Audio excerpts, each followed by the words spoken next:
The bolt secures the blade on your saw. After years of use, the threads or the head can be damaged when changing the blade. Replacing the bolt is a repair that you can do yourself, and I'm going to show you how. Hi, I'm Mark Socha. Do-it-yourself repairs like these are easier than you might think. From lawn machines to cordless drills, kitchen mixers, Outdoor grills. our how-to videos walk you through each repair from start to finish. So doing it yourself means never having to do it alone. Let's get started. I'll begin by removing the blade cover. With the cover removed, now I have access to the blade bolt. There's a couple of ways I can remove it. The saw includes a wrench, and there's a lock on the motor spindle.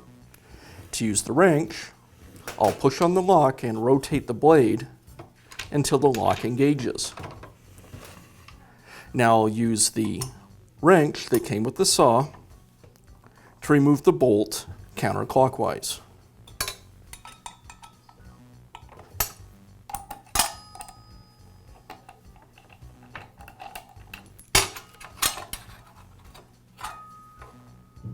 If you have an impact driver, it's much easier to remove the blade. I'll just place the socket onto the blade bolt, and the impact will quickly remove it. Now I can install the new blade bolt.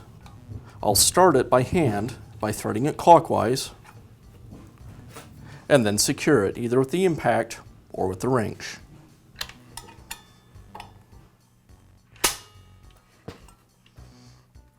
And I'll finish up by reinstalling the blade cover.